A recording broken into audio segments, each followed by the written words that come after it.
අපි ඇත්තටම කිව්වොත් ඔබ වහන්සේලා සිවුර දාගත්තත් පුංචි දරුවෝනේ. එතකොට සෙල්ලම් විදියටම ඔයත් මේ භික්ෂුන් වහන්සේලා කැමති ඇති. තව දේවල් කියන්නේ කන්න දේවල් වෙන්නට පුළුවන්. ඒතකොට අධ්‍යාපනික දේවල් වෙන්නට පුළුවන්. ඊට පස්සේ මේ ක්‍රියාවට වෙන්න පුළුවන්. ඒ ආකාරයකට බැලුවට පස්සේ ඔබ වහන්සේලා මොන වගේ දේවල් වලට කැමතිද? සෙල්ලම් බඩු මොන වගේ සෙල්ලම් බඩු වලටද අපේ හඳුර කැමති? නිකන් ඒ කියන්නේ කරත් වයි ටීවී තුලින් අද භික්ෂුන් වහන්සේ සහ සමාජය අතර තියෙන ප්‍රශ්නයක් සම්බන්ධව සාකච්ඡා කරන්න අද ගමින් ගමට යන වැඩසටහන දැන් මේ වෙනට අපි ළඟා වෙලා තියෙන්නේ මොණරාගල දිස්ත්‍රික්කයේ සියමලාණු ප්‍රාදේශීය කොට්ටාසේ පිළිලා තියෙන පිටිතාරාම පිරිවෙනට. ඒ වගේම විත්තාරාම විහාරස්ථානයේ තුල තමයි මේ පිරිවෙන පිළිලා තියෙන්නේ. ඒ වගේම මේ සම්බන්ධ භික්ෂුන් වහන්සේට පහර දීම සම්බන්ධ මේ වෙනට භික්ෂුන් වහන්සේට ගිහියන් විසින් පහර දීම සම්බන්ධ මේ වෙනට සමාජ මාධ්‍ය විශේෂයෙන් කතා කරන ලබනවා. මේක කැපද අපකද මේ තුලින් බෞද්ධ ශාසනයට මෙන්න හානි සම්බන්ධ සාකච්ඡා කිරීම තමයි අද අපි විහාරස්ථානයක් පාසා යමින් මේ වැඩසටහන සමාජගත කිරීමට උත්සාහ කරන්නේ. අපි හොයලා බලමු මේ අද මොණරාගල දිස්ත්‍රික්කයේ මේ විහාරස්ථානයේ හිමියන්ගේ අදහස් මොකක්ද, මේ ස්වාමින් වහන්සේලාගේ අදහස් මොකක්ද කියන කාරණා දැනගන්න අපි විද්‍යාරාම විහාරස්ථානයට යමු. හැම දිනකටම තෙරුවන් සරණයි. ප්‍රථමයෙන් මම ස්තුතිවන්ත වන ඌව ටීවී ආයතනයේ අපේ මාධ්‍යවේදී මහත්මයාට. ඉතින් අපි දන්නවා ගොඩාක් මාධ්‍ය යන්නේ නගරයට. මේ වගේ දුෂ්කර ගම්මානවල විහාරස්ථානවල භික්ෂුන් වහන්සේලා අදහස් ඒ වගේ උන්වහන්සේ අවවාද අනුශාසනා ඉතින් අද ගොඩාක් දෙන්න ලබන්නේ නැහැ. ඉතින් අද ගොඩාක් දේශපාලන කරන වෙලා තියෙන නිසා ඒ හැම දෙයක් වෙන්නේ ඒ නාගරික ප්‍රදේශ දියුණු පන්සල්වල. ඉතින් මේ භික්ෂුවක් කියලා කියන්නේ ජාතික වස්තුවක්. කියලා දකින්නවා භික්ෂුන් වහන්සේ නමකට පහර දෙනවා කියලා කිය ආන්තරය ඊටමත් පහත් ක්‍රියාවක්. බුද්ධ දේශනා සඳහන් වන්නේ ඉතින් භික්ෂුන් වහන්සේකට පහර දීම තබා උන්වහන්සේලා අඩුපාඩු වැරදි හොයන්නවත් ගෙහියකට අයිතියක් නැහැ, ශාසනයට අයිති නැති කෙනෙකුට. ඉතින් ඊළඟට අද ප්‍රධාන සිංහල ජාති වඳ වීගෙන ඒ වෙනත් ජාති ඉහිරට යනකොට ඉතින් අද මේ බුද්ධ ශාසන දරුවෙක් පූජා කරන බොහොම කාලයකින් එක්කන දෙන්න පුංචි පවර රත්තරන් කියන විදිහට අද මහාන කරන බොහොම අමාරුවෙන් ඉන්නේ.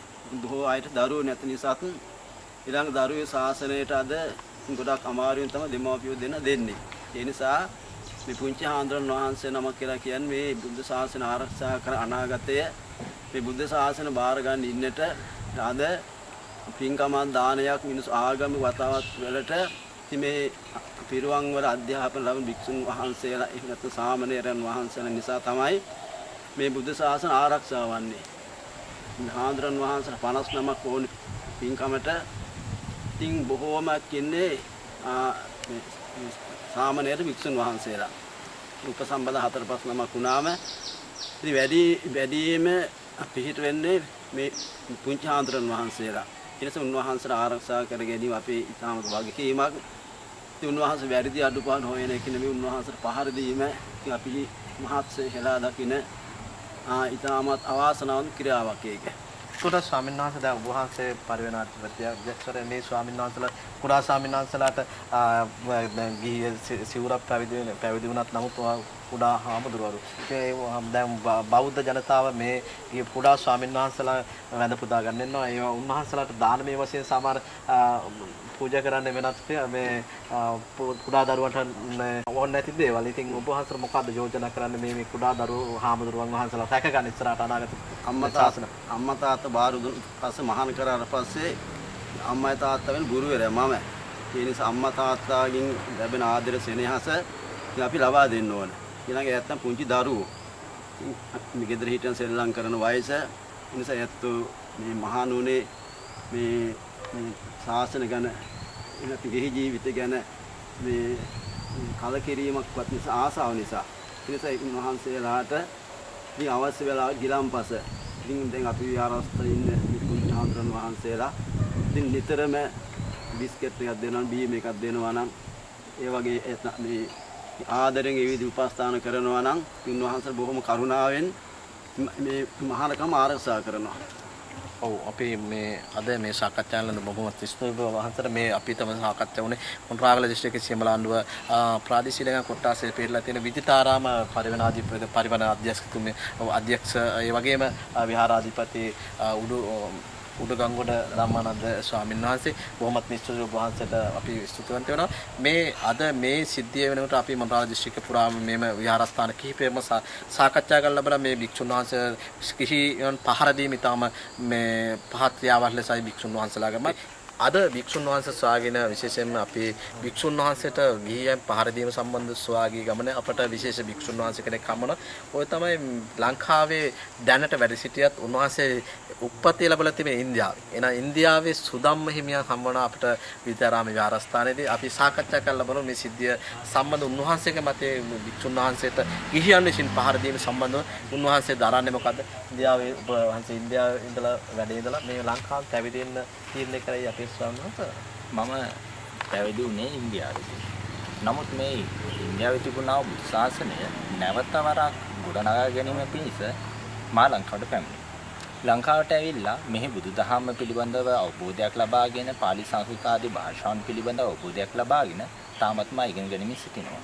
ඒ අතරතුරේදී දැන් අපි හෙලා දකිනවා මේ මොහොතේදී උණුසුම් පුවත් වන ස්වාමීන් වහන්සේලාට පහර දීම පිළිබඳව. ඇත්තටම අපගේ ලෝකහාමුදුර සදාහන් කළා වගේ මේ පුංචි ඇත්තන් ඇත්තටම ගිහි ගෙදරින් නික්මුණාට පස්සේ පන්සලට පැමිණුණාට පස්සේ උන්වහන්සේලාගේ දෙමාපියෝ බවට පත් වෙන්නේ මේ ඉන්න ස්වාමීන් වහන්සේලා. එතකොට ස්වාමීන් වහන්සේලාට සම්පූර්ණම අයිතියක් තියෙනවා තමන්ගේ දරුවෙක් මෙන්ම මේ පුංචි ඇත්තන් ආරක්ෂා කිරීම. අනිත් කාරණාව තමයි බුද්ධ නීත්‍යානුකූලව ශාසනය පිළිබඳව බැලුවොත් ශාසනය පිළිබඳව අයිතියක් තියෙන්නේ ස්වාමීන් වහන්සේලාට පමණයි. මේ ගිහි ඇත්තන් එක විදිහේ එකින් මේ පුංචි අයව තලලා ඒ ඇත්තන පහර දීලා ඒ ඇත්තන්ගේ වැරදි ප්‍රකාශ කරලා මේ ඇත්තන් මේ ඇත්තටම කිව්වොත් අර භික්ෂුන් වහන්සේලාට අදාළ තියෙන ස්ථානයක් නැති කරන්න තමයි උත්සාහ කරන්නේ. මේ පුංචි ඇත්තන් ඇත්තටම බැලුවාම පුංචි දරුවන් වගේ ගේ ඇත්තන් දවසට දෙතුන් වතාවක් කැම කන විටදී උන්වහන්සේලා අවස්ථානුකූලව දේවතාවක දානේ වළඳලා තමන්ගේ මේ බ්‍රහ්මචර්ය නැමැති ජීවිතය ඊටාම සුවසේ ගත කරනවා. නමුත් මේ ගේ ඇත්තන් හිතනවා මේ ඇත්තන්ට වඩා යම්කිසි දැනුමක් ඒ ඇත්තන්ට තියෙනවා කියලා. අනිත් කාරණාව තමයි වයසෙන් වැඩි වුණා කියලා ඒ ඇත්තන්ට වඩා දැනුම මේ පුංචි භික්ෂුන් වහන්සේලාට තියෙනවා. මේ සාමණේර වහන්සේලා මේ ආරක්ෂා කරන්නේ ගිහි ජීවිතේ මිදීලා මේ සම්බුද්ධ ශාසනය ආරක්ෂා කිරීමට මේ ඇත්තන ඇත්තටම කිව්වොත් ඊටාත්ම දායකත්වයක් දරනවා. ඉදිරියේදී මතුවේදී මේ බුද්ධ ශාසනය නැති වීගෙන යන මොහොතේදී උන්වහන්සේලා තමයි මේ ශාසනය ආරක්ෂා කරගෙන බාර අරගෙන කටයුතු කරන්නට උත්සාහ කරනවා. දැන් ඔය අත්තන හොඳටම දන්නවා ලංකාවේ ජනගහන බැලුවට පස්සේ කොටි 2යි. නමුත් භික්ෂුන් වහන්සේලා ඉන්නේ 20000යි. ඒ භික්ෂුන් වහන්සේලා මේ ශාසනය ආරක්ෂා කරේ නැත්නම් කවුරු මේ ශාසනය ආරක්ෂා කරන්නද? දැන් මේ ගියත්තන්ට හිතන්න අමාරුයි මහත්තයෝ. දැන් ගියත්තන් හිතාගෙන ඉන්නේ මේ බුදු පිළිම ඇතිබුණා පළියට නැත්නම් මේ ධර්ම පොත ඇතිබුණා පළියට මේ බුද්ධ ශාසනය ඉදිරියට අරන් යන්න පුළුවන් කියලා. එහෙම නැහැ. දැන් බලන්න නොයෙක් අපි පින්දහම් කරනවා දානමාන කටයුතු කියනවා බණ ආදී දේවල් කියනවා ධර්ම ප්‍රචාරය කරනවා. එතකොට භික්ෂුන් වහන්සේලා නැතුව ඒ කටයුතු කරන්නේ කවුද? බුදුජාන වහන්සේගේ පිළිමේ වැඩමුවා පළියට බුදුන් වහන්සේට දහමක් කියන්න පුළුවන්කම තියෙනවද? නැහැ. බුදුජාන වහන්සේගේ ධර්ම පොතයක් ගිහිලා තිබ්බා පළියට මේ මිනිසුන්ට දහමක් කියන්න පුළුවන්ද? නැහැ. එහෙනම් මේ ධර්මය ආරක්ෂා කරන්නේ මේ පුංචි භික්ෂුන් වහන්සේලා විතරයි. ඉතින් පුංචි භික්ෂුන් වහන්සේලා මේ බුදුදහම පිළිබඳව අවබෝධයක් ලබාගෙන පාලි ආදී භාෂාවන් පිළිබඳව අවබෝධයක් ලබාගෙන මේ ගිහි ඇත්තන්ට ධර්මයේ දේශනා කරන්නේ ඒ ඇත්තන්ගේ නිවන් සුව පිණිස මගක් ලෙස. ඉතින් මා දකින්න හැටියට තමයි අපි ඇත්තටම අපිට වටිනා සම්පත්තිය තමයි මේ පුංචි භික්ෂුන් වහන්සේලා හේතුව මේ ඇත්තන්ගේ අනාගතේ නැත්නම් මේ බුද්ධ ශාසනයේ අනාගතයේ පවරා තිබෙන්නේ මේ පුංචි භික්ෂුන් වහන්සේලාට. අපි දැන් පුංචි කාලයක් ඉඳලා මේ වයසට ගියාට පස්සේ නැති වෙන්නට පුළුවන්. අපත් වෙන්නට පුළුවන්. නමුත් මේ බුද්ධ ශාසනය ගෙනියන්නේ මේ අපේ භික්ෂුන් වහන්සේලා. ඒ නිසා මේ භික්ෂුන් වහන්සේලාට හිරිහැර කරන්නට වඩා ආදරයක්, අනුකම්පාවක්, කරුණාවක්, දයාවක් දැකුවොත් මේ භික්ෂුන් වහන්සේලාගේ සිත තුළ නැවත වර ප්‍රසාදයක් ඇති වෙනවා. දායකයන් පිළිබඳව, බුදුදහම පිළිබඳව, බුද්ධාගමේ ඒ අනුකූලව, ආගම් දහම අනුකූලව ඒ ඇත්තන්ගේ සිත තුළ අදහසක් ඇති වුණාම ඒ ඇත්තන් ගුණාක වෙහෙසටපත් වෙලා මේ ශාසනය ආරක්ෂා කරලා, සිවුර ආරක්ෂා කරලා ඉදිරි ගමන ආරම්භ කරන්නට යෙදෙනවා. මේවන් දැන් ගිහි ඇත්තන්ගේ මේ පහර දීම තුලත මේ භික්ෂුන් වහන්සේලා ඇත්තටම අවුනොත් එහෙම මේ භික්ෂුන් වහන්සේලාට සිවුර අරීම තරම කලකිරීමකටපත් වෙන්න සිතුවිල්ලක් ඇති වෙනවා. හේතුව තමයි මේ පුංචි ඇත්තන්. මේ පුංචි ඇත්තන්ගේ සිත ඒ තරම් හයි වෙලා නැහැ. මේ ශාසනය පිළිබඳව ඒ තරම් දැනුමක් නැහැ. නමුත් අපි දැන් මේ ගිහි ඇත්තන් වශයෙන් දැක්කට පස්සේ තාත්තා හෝ වේවා අම්මා හෝ වේවා දරුවෙකුට නිසි ආකාරයෙන් ආදරයක් අනුකම්පාවක් ලබා දෙනවා. ඉතින් මේ ඇත්තන්ට නැත්නම් මේ පුංචි භික්ෂුන් වහන්සේලාට යම් කෙනෙක් ආදරයක් අනුකම්පාවක් මෛත්‍රියක් දක්වනවා නම් ඒ මේ පුංචි භික්ෂුන් වහන්සේලා ඒ තුලින් ලොකු සෙනෙහසක් ඇති කරගෙන මේ සිවුර ආරක්ෂා කරන්න තවත් වේසවා මේ මාසිය දක්වලා ඒ ඇත්තන් මේ ශාසනය තුල තවත් නිසි ආකාරයෙන් කටයුතු කරන්න බලාපොරොත්තු වෙනවා. ඉතින් ඇත්තටම කිව්වොත් මේ ගිහි ඇත්තන් කරන්නා වූ මේ ඇත්තටම කිව්වොත් අචුත ක්‍රියාව.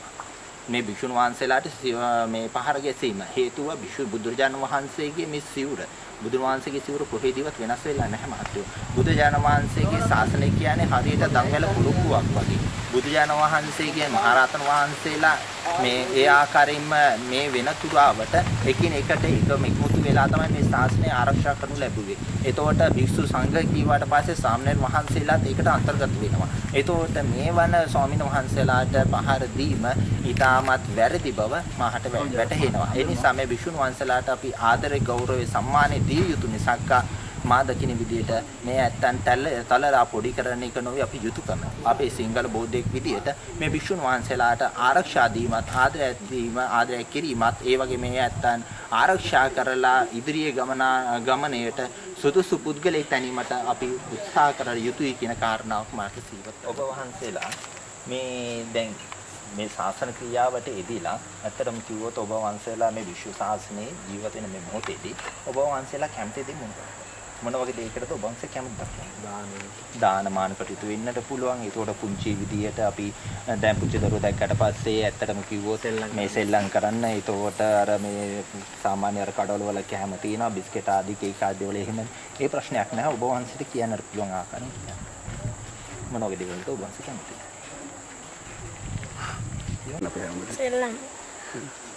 සෙල්ලම් බඩු වලට ඔබ වහන්සේ කැමති.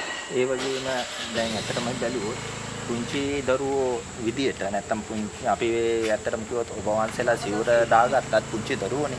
එතකොට සෙල්ලම් විදියටම ඔයත් මේ භික්ෂුන් වහන්සේලා කැමති ඇති තව දේවල් කියන්නේ කන්න දේවල් වෙන්නට පුළුවන්. ඒතකොට අධ්‍යාපනික දේවල් වෙන්නට පුළුවන්. ඊට පස්සේ මේ ක්‍රියාවට වෙන්න පුළුවන්. ඒ ආකාරයට බැලුවට පස්සේ ඔබ වහන්සේලා මොන වගේ දේවල් වලට කැමති? දවසක් ගත කරන මොහොතේදී සාමාන්‍යයෙන් අපිට බිස්කට් එකක් වගේද නැත්නම් කේක් එකක් කෑවොත්ද චොක්ලේට්ද අර දායකයෝ අපිට ගෙන්නත් දෙන්නේ ඒ වගේ මොනවද කැමති කියලා. චොක්ලේට් වලට කැමති. එතකොට ආයෙ මොනවද අපේ හැමදෙන දන්නේ කැමති ඔක්කොම කියන්නේ. ඔව් අපේ හැමදෙර කැමති ඔක්කොම දේවල් කියන්න බල හිතේ තියෙන. බයි නැතුව කියන්නේ.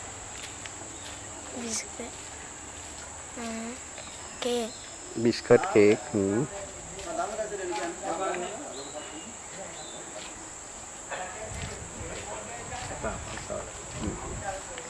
අපේ ආමුදුරෝ සෙල්ලම් බඩු මොන වගේ සෙල්ලම් බඩු වලටද අපේ ආමුදුරෝ කැමති? ඒ කියන්නේ කරත් වයින් නිකන් අර රිමෝට් එකකින් යන්නේ. ආයේ අපේ ආමුදුරනේ සෙල්ලම් කරන බැට් බෝල වෙන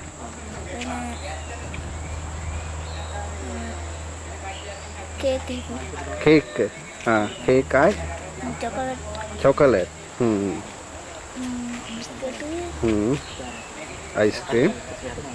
අයිස්ක්‍රීම් එමත් ආසද?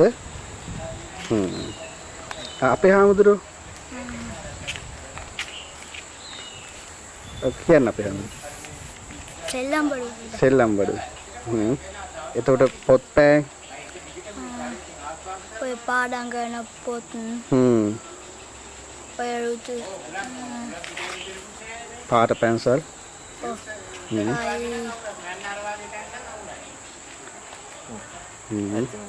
කෑම જાති අපේ ආමුදුරනේ අපේ ආමුදුර කන්න මේ බීමට මොනවද වැඩියෙන්ම කැමති? බීම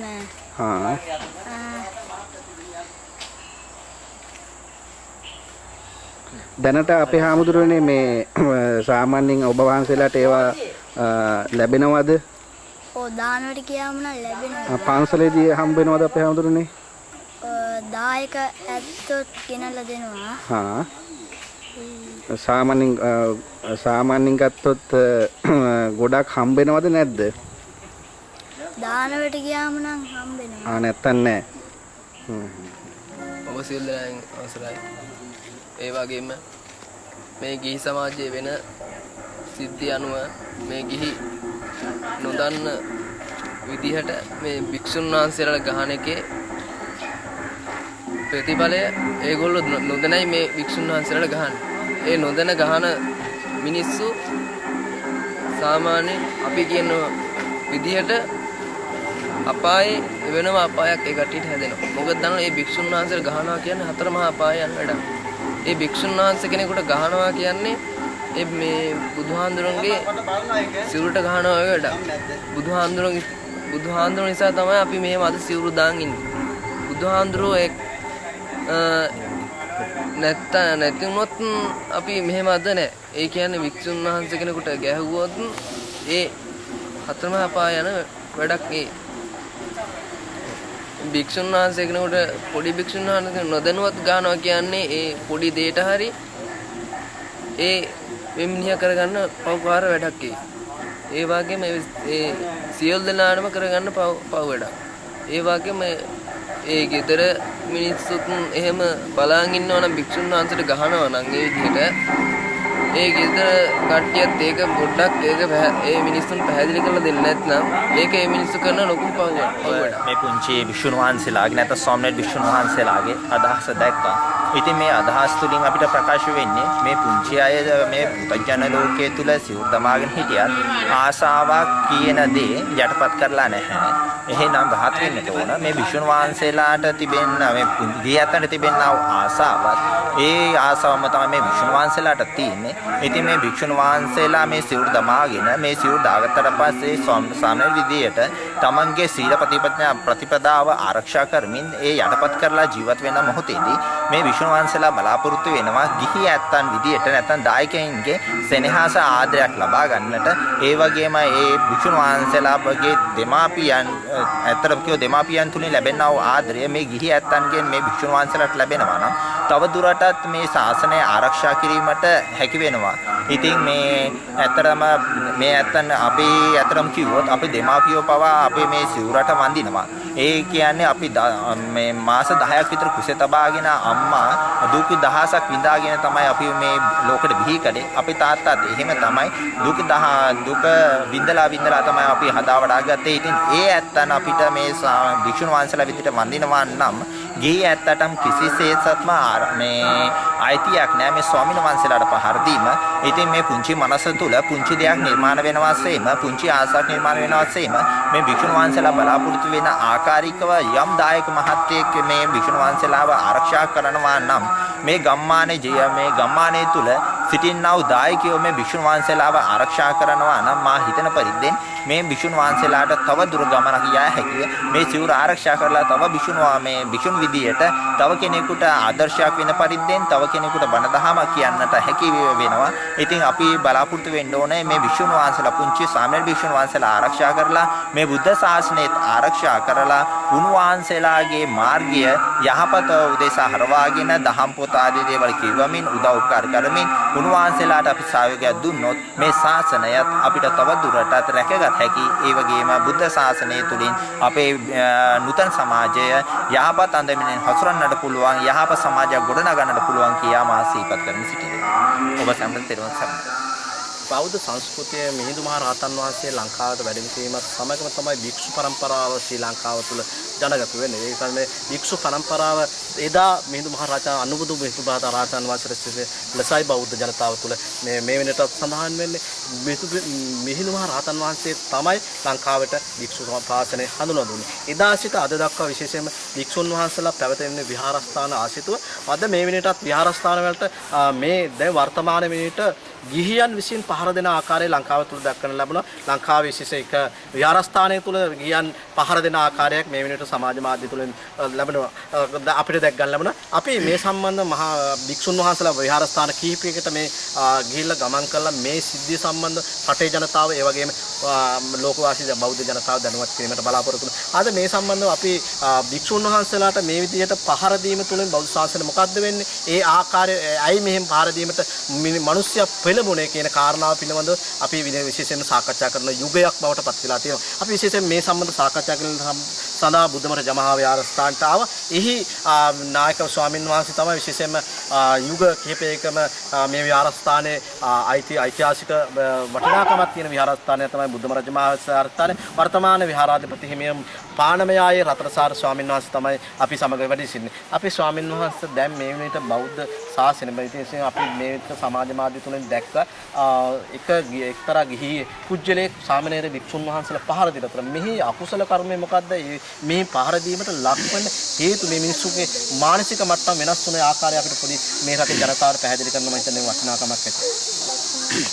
අපි දැක්කා මාධ්‍ය හරහා තිරණක අධ්‍යාපනය ලබන පොඩි ආමරු දෙනමකට ක්‍රූර විදියට පහර දීමේ පොතක්. මම හිතනවා මේ අම්මා තාත්තාගෙන් පොඩි කාලේ වෙන් වෙලා ඥාතීන්ගෙන් වෙන් වෙලා පැවිදි ජීවිතයට උන්වහන්සේලා පත් වෙලා අනේක කම්කටොළු විඳගෙන තමයි මේ පැවිදි භාවය ආරක්ෂා කරගෙන කටයුතු කරන්න සිද්ධ වෙන්නේ. ඉතින් නූතන වෙනකොට පොඩි ආන්දරණත් ඒ වගේම මුළු සම්බුද්ධ ශාසනයටම පහර දීමේ පිළිවෙතක් ඒ වගේම විහාරස්ථාන නොසලකා හරින බවක් සමාජය තුළින් දකින්න ලැබෙනවා. මම හිතන්නේ මේක මේ ශාසනයට කරන විශාලම අගෞරවයක් ඒ වගේම පාප කර්මයක්. එනිසා මේ විදිහට මේ තත්ත්වයේ වර්ධනය වුණොත් අනාගතයේ පොඩි හාමුදුරුවෝ පහළ වෙන්නේ නැහැ සම්බුද්ධ ශාසනය පවත්වාගෙන යන්න.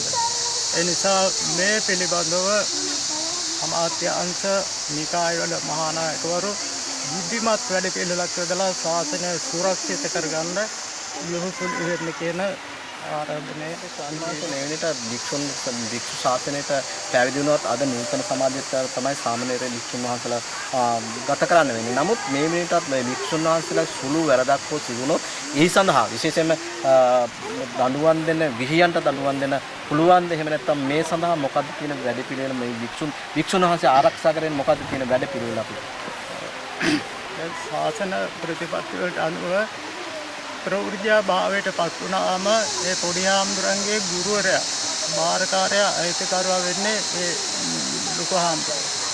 පොඩි හාමුදුරුවෝ පුංචි කමට යම් චූටි වැරදි වෙනවා පුංචි අයගේ.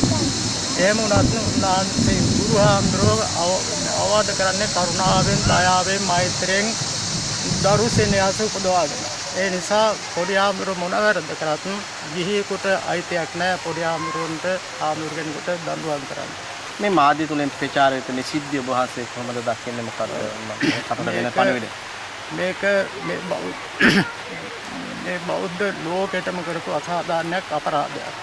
මේක මහා පාප කර්මයක් හැටියට තමයි දැන් අපේ බෞද්ධ ජනතාව විශේෂයෙන් පිළිවෙලා ඉන්නවා. සාමණේර භික්ෂුන් වහන්සේලා වුණත් වැඩ සිටින විහාරස්ථානට පූජා කිරීමේදී විශේෂයෙන්ම සාමණේර භික්ෂුන් වහන්සේගේ මනස අවබෝධ නොකර දන්තන් පූජා කරන ආකාරය දැක්කම ඔබ වහන්සේලා මොකක්ද කියන්න තියෙන මොකද්ද ඒක තාම සෝචනීය තත්ත්වයක්. අපේ ගම්බදනුවේ සෑම විහාරස්ථානක දකින්න ලැබෙන සුවිශේෂ දෙයක්. සමහර සදැහැති දායකව පන්සලේ ලොකු හාමුදුරුවෝ සමග අන්‍යෝන්‍ය සම්බන්ධතාවයක් තියෙනවා. ඒ තිබුණත් සමහර දායකව ලොකු හාමුදුරුවෝ පන්සලේ නැති වුණොත් ගෙනාපු දේවල් ආපහු අරගෙන යන ක්‍රමයක් තියෙනවා. පොඩි හාමුදුරුවෝ තමයි අනාගතයේ මේ රට ජාතිය සම්බුද්ධ ශාසනය ආරක්ෂා කරන මොරබටය. උන්වහන්සේ පෝෂණය කරගැනීම තමයි අපි කළ යුත්තේ. ලොකු හාමුදුරුවෝ දීර්ඝ කාලයක් අධ්‍යක්ෂින් බහුල පොඩ්ඩලේ උන්වහන්සේ අසනීප වෙලා තව ස්වල්ප කාලෙකින් පරලෝකවත් වේ. නමුත් පොඩි හාමුදුරුවෝ අතුරුදහන් වුණොත් නැති වුණොත් මේ ශාසනය අතුරුදහන් වෙන හේතු වෙනවා.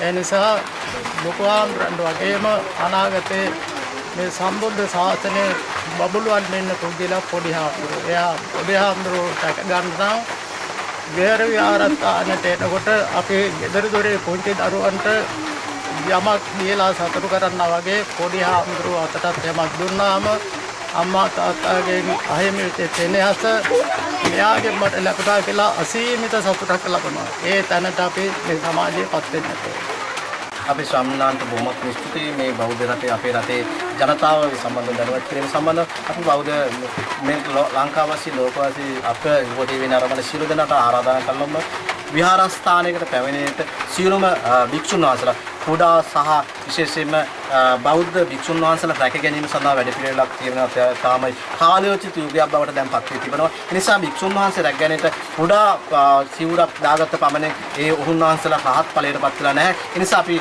ඒ කුඩා භික්ෂුන් වහන්සේ සාමණේර භික්ෂුන් වහන්සේලාගේ රැක ගැනීම සඳහා යම් දානමය පුණ්‍ය කර්මයක් ඒ වගේ උන්ගේ මනස අවබෝධ කරගෙන උන්වහන්සේලාගේ මනස අවබෝධ කරගෙන උන්වහන්සේලා මේ ශාසනය තුළ රඳවා ගැනීම සඳහා යම් වැඩ පිළිවෙලක් සකස් වෙනවා නම් ඉතාම හොඳයි කියන කාරණාව ඌටීවී තුලින් කියනවා. අපි මෙම අවඩි පටිගත කිරීම සිදු කර ලබන්නේ අද බුදුමහරජ මහාවිහාරස්ථානයේ ආමින සුරිස් සමගින් මම නයන කුමාර මොණරාගල බුදුමහරජ මහාවිහාරස්ථානයේ සිට ඌව වෙල්ලස්ස ශ්‍රී ලංකාව මෙන්ම ලෝකයේ ඓතිහාසික පාරිසරික හා දේශගුණික වශයෙන් අද්විතීය ස්ථානයක් දිනාගත් භූමි ප්‍රදේශයකි.